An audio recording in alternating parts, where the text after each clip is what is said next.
Tugas manajemen inovatif part 1. Halo? Halo?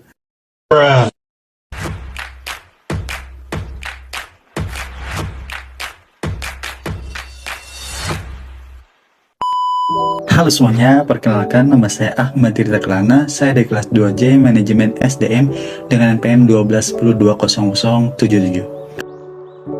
Kali ini saya pengen ngebahas materi tentang pembelajaran organisasi. Terdapat beberapa hal yang ingin saya bahas terkait dengan pembelajaran organisasi. Yang pertama, ada konsep organisasi pembelajaran. Pembelajaran organisasi merupakan proses pengembangan performa karyawan dalam organisasi secara kontinu atau terus-menerus meningkatkan kapasitasnya untuk mengatasi setiap tantangan dan perubahan.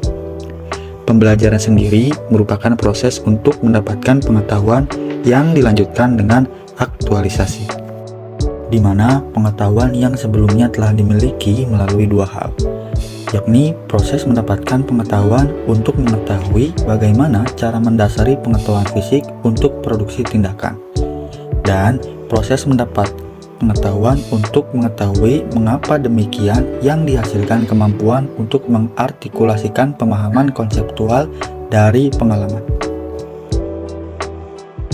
Selanjutnya, ada teori pembelajaran dalam organisasi. Yang pertama, ada operant conditioning atau Skinner. Kondisi inilah yang membuat perilaku orang mau belajar secara sukarela untuk memperoleh imbalan atas prestasi atau kegagalan atas kesalahan yang diperbuatnya. Yang kedua, ada classical conditioning. Ivan Pavlov, ahli psikologi Rusia, melakukan eksperimen dengan mengajarkan anjingnya untuk merespon suara lonceng. Dia menemukan suatu kesimpulan bahwa apabila kondisi tidak ada stimulus, maka tidak akan terdapat respon terhadap suatu objek yang menjadi fokus perhatian sebaliknya. Dan yang terakhir, ada social learning theory. Robbins menguraikan tentang social learning bahwa orang atau masyarakat akan melakukan pembelajaran melalui pengamatan dan pengalaman secara langsung tentang terjadinya masalah atau objek. Selanjutnya, ada tingkatan organisasi pembelajaran. Yang pertama, ada berpikir sistem. Pada berpikir sistem, yakni berpikir secara keseluruhan terhadap interaksi antar unsur dalam batas lingkungan tertentu yang bekerja mencapai tujuan. Selanjutnya ada mental model, yakni kemapanan sikap mental atau model mental yang dimulai dari penguasaan pribadi yang tinggi dalam keadaan hidup selalu belajar.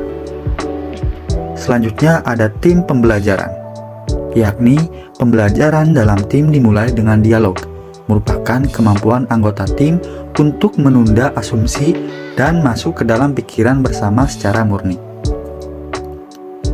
Lalu selanjutnya ada personal mastery, yakni upaya keahlian terus-menerus dalam mengklasifikasikan visi misi pribadi, visi misi organisasi, memfokuskan energi, mengembangkan kesabaran, melihat dengan objektif, dan dimulai dari hal yang sungguh-sungguh bagi organisasi. Dan yang terakhir ada membangun visi bersama, di mana kenyataan perjalanan terus-menerus panjang berhubungan dengan visi kepemimpinan yang memberikan inspirasi pada organisasi, merupakan kapasitas untuk berpegang pada gambaran bersama akan keadaan yang ingin diciptakan di masa yang akan datang. Selanjutnya, dalam pembelajaran organisasi terdapat 3 fungsi kunci dalam membangun organisasi pembelajaran. Yang pertama, ada membangun komitmen pada pembelajaran. Yang kedua, bekerja menganalisir gagasan dengan dampak. Dan yang ketiga, bekerja untuk membangkitkan dan dampak. Pada membangun komitmen pada pembelajaran, diantaranya ada membuat pembelajaran sebagai komponen visi dan tujuan strategis, investasi dalam pembelajaran, mempromosikan luas tentang nilai pembelajaran, mengukur tolak ukur menelusuri pembelajaran, dan yang terakhir menciptakan penghargaan dan simbol pembelajaran. Pada bekerja menggeneralisir gagasan dengan dampak, diantaranya ada menciptakan prasarana yang menggerakkan gagasan sepanjang batas organisasi dan memutar bekerja dalam batasan fungsional dan divisional. Dan pada fungsi kunci ketiga, yakni bekerja untuk membangkitkan dan dampak, diantaranya ada mengimplementasikan program perbaikan terus-menerus, meningkatkan kompetensi pekerja melalui training dan membeli keahlian dari organisasi, eksperimen dengan gagasan dan proses kelas dunia, dan yang terakhir ada identifikasi mental model proses organisasi. Untuk pembahasan terakhir dalam pembelajaran organisasi adalah ada model pembelajaran masyarakat, di mana diantaranya yang pertama adalah proses memperhatikan atau attentional process, yang kedua ada proses pengingat atau retention process, dan yang ketiga ada proses mesin untuk meniru atau reproduction process, dan yang terakhir ada proses pemberdayaan atau penguatan atau reinforcement process. Baik teman-teman, selesai sudah video penjelasan tentang pembelajaran organisasi. Terima kasih yang udah nonton, jangan lupa like, komen, dan subscribe. Sampai jumpa di video selanjutnya.